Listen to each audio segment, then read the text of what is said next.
कुछ दिन पहले हम सबकी बहुत पुरानी और सम्मानीय नेता गिरिजा जी का निधन हुआ।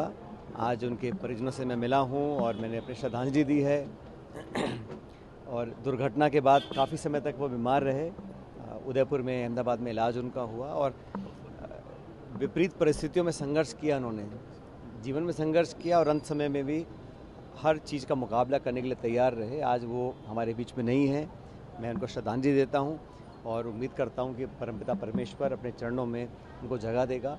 उन्होंने ना सिर्फ उदयपुर के लिए, राजस्थान के लिए, लेकिन देश में भी पार्टी का काम बहुत किया। हर पद पर रहकर उन्होंने पार्टी की विचारधारा को मजबूत किया। हर क्षेत्र में, चाहे वो विधानसभा में हो, लोकसभा में हो, हर संगठन में उन्होंने अपना योगदान दिया। और कांग्रेस वर्किंग कमेटी ने 2 दिन पहले एक शोक प्रस्ताव भी पारित किया, उनको याद किया। उनका योगदान मैं समझता हूँ बहुत लंबे समय तक लोग याद रखेंगे। और उन्होंने एक बेदाग छवि बनाकर रखी। एक सहनशील, मधुरभाषी नेत्री थी जिनके जाने से हमको आज बहुत दुख है। और मेरे लिए व्यक्तिगत रूप से, क्योंकि मैं पिछले 25 सालों से जब मैंने शुरुआत राजनीति करी थी, उस समय वो कांग्रेस अध्यक्ष थी और उस समय मैंने पार्टी ज्वाइन करी थी, औपचारिक मैं पार्टी में शामिल हुआ था। और उन्होंने हमेशा मुझे ना सिर्फ गाइड भी किया, समर्थन भी दिया, पॉलिटिकली भी, व्यक्तिगत रूप से भी।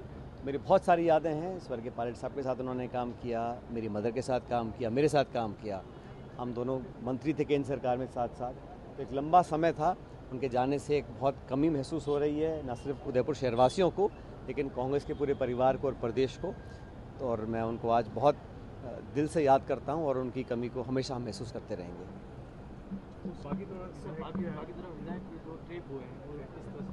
जानकारी में आया है, मुझे लगता है कि इस पर जांच हो रही होगी। और मैं तो इतना कहता हूं कि हर कोई भी व्यक्ति हो, कानून से बड़ा नहीं हो सकता।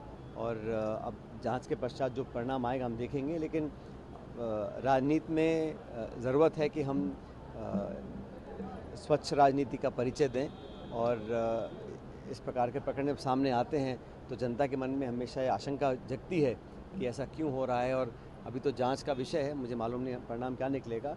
लेकिन जो कुछ मैंने अब तक देखा है, उसे देखकर काफ़ी चिंता होती है मुझे। पहली बार एक विधायक जैसे मैंने कहा, मैंने जो थोड़ी बहुत मैं रास्ते में था, जो जानकारी मुझे मिली है उसके आधार पर इतना कह सकता हूँ कि अगर तथ्यात्मक जांच के बाद कुछ परिणाम सामने निकलते हैं और कुछ साबित होता है तो ये एक शुभ संकेत नहीं होगा।